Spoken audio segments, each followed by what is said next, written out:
sur vos, c'est quoi, 21 communes 21 communes et 60 000 habitants qui correspondent aux chiffres qu'indiquait Pierre Champion tout à l'heure. Exactement. On est parti d'un constat très clair. Aujourd'hui, le coût des déchets ne cesse d'augmenter.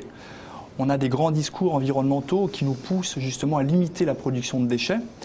Et néanmoins, le système de financement de la collecte est un système d'origine qui avait été élaboré en 1974, la taxe d'enlèvement des ordures ménagères, que mon collègue président de l'Ordif définissait tout à l'heure. Et ce système de facturation paraît limité, car il n'est ni juste, ni responsabilisant, ni incitatif par rapport au coût de collecte. Je m'explique. Deux contribuables vont payer la même taxe d'enlèvement des ordures ménagères parce qu'ils habitent la même maison ou le même type d'habitation, puisque la taxe est basée sur la valeur locative d'un bien. Oui. Et l'habitant d'une maison va produire 10 kg de déchets par semaine, son voisin va en produire 2, ils auront la même facture à payer. Donc ce n'est pas juste, ce n'est pas incitatif, puisque quelle que soit la production de déchets, la facture sera la même, et ce n'est pas responsabilisant pour justement favoriser le tri. Donc il y a un nouveau système qui existe, qui est le système de la redevance incitative, qui a été mis en place par la suite, et qui est un système qui justement permet que chaque citoyen qui a envie de peser sur sa facture de coût de collecte puisse faire un effort dans le sens du développement durable et puisse ainsi maîtriser le coût de la collecte. Redevance ou taxation?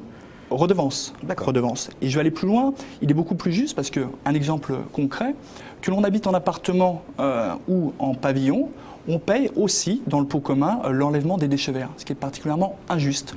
Et justement, la redevance permet de cibler la production de déchets, qu'ils soient des déchets ménagers ou des déchets verts. Changer les habitudes est très compliqué sur un territoire auprès d'habitations de type rural. Donc on a mis en place un système de test pour qu'il y ait une transition qui soit pédagogique, qui soit mesurée. Et pendant une année entière, les habitants continuent de rester sur le système de la taxe, mais sont invités justement à produire moins de déchets, à faire des efforts.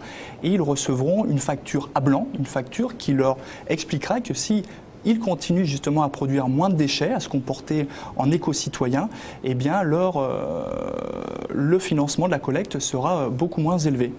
Donc c'est une année dite à blanc qui permet justement de changer les habitudes progressivement en accompagnant avec des outils de communication et de pédagogie.